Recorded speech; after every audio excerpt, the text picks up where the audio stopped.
ପ୍ରଶ୍ନ ମ୍ୟାଡ଼ାମ। କ'ଣ ପ୍ରଶ୍ନ ପଚାରିବ ନା କ'ଣ? ପଚାରିବି। ଆଉ ପଚାରି ନ ପଚାରି ବସିଛ, ମୁଁ ଖାଲି କାମ କଲାବେଳେ ପଚାରିବ। ଆରେ ନାଇଁ, ମୁଁ ବ୍ୟସ୍ତ ଥିଲି ବୋଲି ପଚାରି ନଥିଲି ଆଉ। ଆଜି କିଛି କୋଶ୍ଚିନ୍ ଡାକିକି ଲେଖିନ ବୋଧେ? ପଚାରିଥାନ୍ତି। ଆଜି କିଛି କୋଶ୍ଚିନ୍ ଲେଖିନ ବୋଧେ? ଲେଖିନି। କୋଶ୍ଚିନ୍ ଆଭେଲେବୁଲ୍, କୋଶ୍ଚିନ୍ ଗନ୍ତାଘର। ମାନେ ପୁରା ରେଡ଼ି କରି ରଖିଛ? ଖାଲି ଫାଙ୍କା ହେଇଥିଲେ ପଚାରିଥାନ୍ତ। ଆଉ ମୁଁ ପଳେଇ ଆସିଲି ତମ ପାଖକୁ ଆଜି, ତମେ ମୋତେ ପଚାର। ୟେସ୍। ଏବେ ଭିଡ଼ିଓ ଷ୍ଟାର୍ଟ କରିବା? ତମେ ୟେସ୍ କହିଲେ ମୁଁ ତା ପରଟା କହିବି? ଆଉ ଛାଡ଼, ଅସନା ଲାଗିବ କୁହ। ଏବେ ଭିଡ଼ିଓ ଷ୍ଟାର୍ଟ କରିବା? ନମସ୍କାର ଦର୍ଶକ ବନ୍ଧୁ, ଜ୍ୟୋତ୍ସ୍ନା ମ୍ୟାଡ଼ାମ୍ ବର୍ତ୍ତମାନ ରେଡ଼ି ପ୍ରଶ୍ନ ଉତ୍ତରର ଏଇ ନୂତନ ଅଧ୍ୟାୟକୁ। ଆଉ ଆପଣମାନଙ୍କୁ ବି ଆମେ ସ୍ୱାଗତ କରୁଛୁ। ଏବେ ଆରମ୍ଭ କରିବା ନୂତନ ଅଧ୍ୟାୟ। ପ୍ରଶ୍ନର ଉତ୍ତର ଦେବା ପାଇଁ ଜ୍ୟୋତ୍ସ୍ନା ମ୍ୟାଡ଼ାମ୍, କେତେ ଦୂର ଆପଣ ରେଡ଼ି?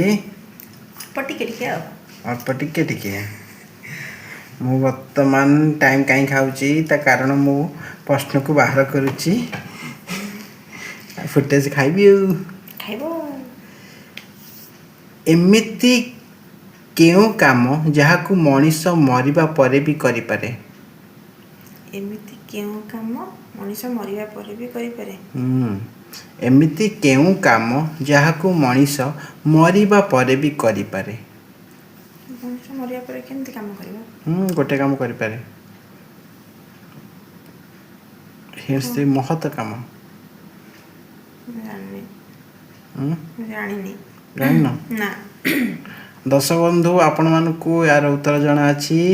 ଯଦି ଜଣାଅଛି ତାହେଲେ କମେଣ୍ଟରେ ୟେସ୍ ଲେଖନ୍ତୁ ଆଉ ଉତ୍ତର ଲେଖନ୍ତୁ। କିନ୍ତୁ ମୁଁ ବେଶୀ ସମୟ ନେବିନି, ଉତ୍ତର ଏବେ କହିଦେଉଛି। ଅଙ୍ଗଦାନ।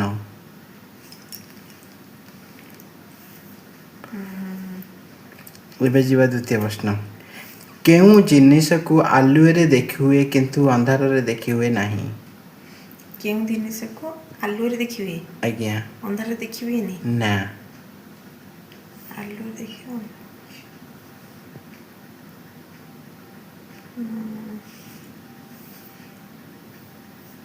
ଆଲୁଅରେ ଦେଖି ଅନ୍ଧାରରେ ଦେଖିବ? କେଉଁ ଜିନିଷକୁ ଆଲୁଅରେ ଦେଖିହୁଏ ଅନ୍ଧାରରେ ଦେଖିହୁଏ ନାହିଁ? ବାଟ। ଛେନା। ଆଉ କ'ଣ? ପ୍ରଶ୍ନ ତିଆରି କରି ରଖିଛନ୍ତି ଆଉ। କ'ଣ? ମୁଁ ଜାଣିନି। ମୁଁ ଜାଣିନି। ଏଇଭଳିଆ ପ୍ରଶ୍ନ ଗୁଡ଼ାଏ ପଚାରିଛି, ସେଇ ଉତ୍ତର। ଆଲୁଅରେ ଦେଖି ହୁଏ, ଅନ୍ଧାରରେ ଦେଖି ଛାଇ। ହୁଏନି? ଛାଇ। ଓହୋ। ମାନେ ସେଇ ଗୋଟିଏ କୋଶ୍ଚିନ୍କୁ ତମେ କେତେ ପ୍ରକାର ବନଉଛ ତମେ? ମୁଁ ଦେଖୁଛି ତମେ କହିପାରୁଛ ନା ନାହିଁ। ଏମିତି ସେ କିଏ ଯାହାର ପାଟି ନାହିଁ କିନ୍ତୁ ସେ ସବୁ କଥା କହିପାରେ?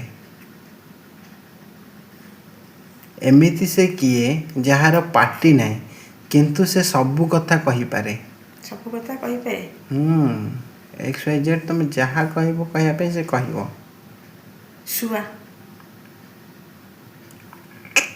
ନା। ଏମିତି ସେ କିଏ ଯାହାର ପାଟି ନାହିଁ, ତାର ପାଟି ନାହିଁ କିନ୍ତୁ ସେ ସବୁ କଥା କହିପାରେ? ଫୋନ୍।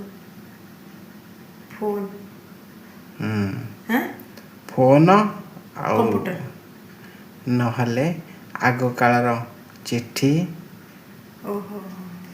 ନହେଲେ ଟିଭି, ନହେଲେ ରେଡ଼ିଓ।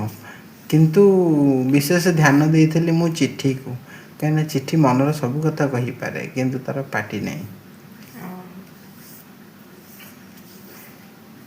କେଉଁ ଜିନିଷ ଭାଙ୍ଗିଲେ ଶବ୍ଦ ହୁଏ ନାହିଁ? ଚତୁର୍ଥ ପ୍ରଶ୍ନ ଥିଲା। କେଉଁ ଜିନିଷ ଭାଙ୍ଗିଲେ ଶବ୍ଦ? କେଉଁ ଜିନିଷ? ମନ ଭାଙ୍ଗିଗଲେ। ତମ ମନ କେତେଥର ଭାଙ୍ଗିଛି ନା କ'ଣ? ଆଉ ଜିନିଷ ଭାଙ୍ଗିଲେ ତ ସାଉଣ୍ଡ ହବ ନା। ମନ ହୃଦୟ ଭାଙ୍ଗିଲେ। ହୃଦୟ ଭାଙ୍ଗିଲେ ଶବ୍ଦ ହୁଏ ନାହିଁ। ମୋତେ ଲାଗୁଛି ହୃଦୟ ଭାଙ୍ଗିଲେ ସବୁଠୁ ଅଧିକ ଶବ୍ଦ ହୁଏ। ଲୋକ ସବୁ ଚିତ୍କାର କରନ୍ତି। ଆଉ କ'ଣ? କ'ଣ ଚିତ୍କାର କରନ୍ତି କହିଲ? କାନ୍ଦ, ବୋବା, ଅମୁକ ସମୁକ, ଦୁଃଖୀ ଗୀତ ଶୁଣିବା, ପୁରା ରୋଳା କରନ୍ତି। ନା, କେଉଁ ଜିନିଷ ଭାଙ୍ଗିଲେ ଶବ୍ଦ ହୁଏନି? ଭାଙ୍ଗିଲେ ଶବ୍ଦ ହବନି। ଆରେ ଉତ୍ତର ଠିକ୍ ଦେଇଛ ବା ଉଦୟ। ଠିକ୍ ଦେଇଛି ଠି? ହଁ। ଆଉ ତମେ ଯେମିତି କହୁଛ ଆଉ ଗୋଟେ ବିଶ୍ୱାସ ଭାଙ୍ଗିଲେ ବି ଶବ୍ଦ ହୁଏନି। ଓକେ, ଶେଷ ପ୍ରଶ୍ନ। ଆଜି ପ୍ରଶ୍ନର ମୁଁ ଭଡ଼ାଭଡ଼ ପଚାରି ଦେଉଛି। ନିଦ ଲାଗିଲାଣି ତମକୁ? ଏମିତି କେଉଁ ଜିନିଷ ଯାହାକୁ ଆମେ ଖାଇବା ପାଇଁ କିଣୁ କିନ୍ତୁ ଖାଉ ନାହିଁ? ଖାଇବା ପାଇଁ କିଣା ହୁଏ କିନ୍ତୁ ଖାଅନି। ନା, ଆମେ ଖାଇବା ପାଇଁ କିଣୁ କିନ୍ତୁ ତାକୁ ଖାଉନି। ଖାଇବା ପାଇଁ ଏମିତି ସେ କେଉଁ ଜିନିଷ ଯାହାକୁ ଆମେ ଖାଇବା ପାଇଁ କିଣୁ କିନ୍ତୁ ଖାଉ ନାହିଁ? ଖାଇବା ପାଇଁ କିଣିବା ମାନେ ତ ଖାଇବ ଆଉ ଖାଉନା କେମିତି? ଆମେ ତ ଖାଏନି ଆଉ ସେ ଜିନିଷକୁ ଖାଇବା ପାଇଁ କିଣୁ କିନ୍ତୁ ଖାଏ ନାହିଁ। ମେଡ଼ିସିନ। ମେଡ଼ିସିନ ତ ସମସ୍ତେ ଖାଉଛନ୍ତି, କିଏ ନ ଖାଉଛି କହିଲ? ଖାଇବା ପାଇଁ ଖାଇବା ପାଇଁ କି କିଣିବ ପୁଣି ଖାଇବନି, ଇଏ କି ଭଳିଆ କୋଶ୍ଚିନ୍ ବା। ବଢ଼ିଆ ଆନ୍ସର ଆର। ଦର୍ଶକ ବନ୍ଧୁ, ଆପଣଙ୍କୁ ଯଦି ଆନ୍ସର ଜଣାଅଛି କମେଣ୍ଟରେ ଜଣାନ୍ତୁ। ଜ୍ୟୋତ୍ସ୍ନା ମ୍ୟାଡ଼ାମ୍ ଏତିକି କାବା ଆବା କାବା ଆଉ କ'ଣ କହିବି ଖାଇବା ଜାଣିନି। ପାଇଁ କିଣିବ ପୁଣି ଖାଇବନି, ସେଇଟା କ'ଣ ସେମିତିଆ ଜିନିଷ କ'ଣ? ପ୍ଲେଟ୍ ଚାମଚ। ଖାଇବା ପାଇଁ କିଣିବ କିନ୍ତୁ ଖାଇବ ନାହିଁ। ନାହିଁ। ଆଜିର ପ୍ରଶ୍ନ କେମିତି ଲାଗିଲା? ବଢ଼ିଆ। ବଢ଼ିଆ ଲାଗିଲା। କିନ୍ତୁ ମୁଁ ଉତ୍ତର ଦେଇପାରିଲିନି। ଦର୍ଶକ ବନ୍ଧୁ, ଆଜିର ପ୍ରଶ୍ନ ଆପଣମାନଙ୍କୁ କେମିତି ଲାଗିଲା କମେଣ୍ଟ ମାଧ୍ୟମରେ ଜଣାନ୍ତୁ। ଜ୍ୟୋତ୍ସ୍ନା ମ୍ୟାଡ଼ାମ୍ ବହୁତ ଖୁସି ଅଛନ୍ତି ଉତ୍ତର ନ ଦେଇଥିବାରୁ। ଉତ୍ତର ନ ଦେଇଥିବାରୁ ଖୁସି ଅଛି ନା ଦୁଃଖ ଅଛି? ଦୁଃଖ ଅଛ? କାହିଁ ଦୁଃଖ ମୁଁ ଟିକେ ଫିଲ୍ ବି କରୁନି। ଆକ୍ଚୁଆଲି ନିର୍ଲଜ ହେଇଯାଇଛି, କାହିଁକିନା ମୋ ମୁଁ ଆଡ଼ୁ ଏଇନେ ମୁଁ ଆସିକିରି ପ୍ରଶ୍ନ ଉତ୍ତର ଦେବି ବୋଲି ପଳେଇ ଆଇଲି, କିନ୍ତୁ ମୁଁ ଜାଣିଛି ତମେ ଏଇଭଳିଆ କୋଶ୍ଚିନ୍ ଲେଖିଛ ବୋଲି। ମୁଁ କହିଥାନ୍ତି। ହଉ। ମାନେ ଡେଲି ଉତ୍ତର ଦେଇ ନିର୍ଲଜ ହେଇଗଲେଣି। ଉତ୍ତର ନଦେଲେ ବି ମନ ଖୁସି, ଦେଲେ ଖୁସି ନଦେଲେ ବି ଖୁସି, ନାଇଁ? ହଁ, କିଛି ତ ଗୋଟେ ତ କହୁଛି ନା ନାଇଁ, ଗୋଟେ ହେଲେ ବି କହୁଛି ନା ନାଇଁ। ଓକେ, ତାହେଲେ ଆଜି ପାଇଁ ଏତିକି। ନମସ୍ତେ। ମାଣ୍ଡି ପିତାନ୍ତେ ସମ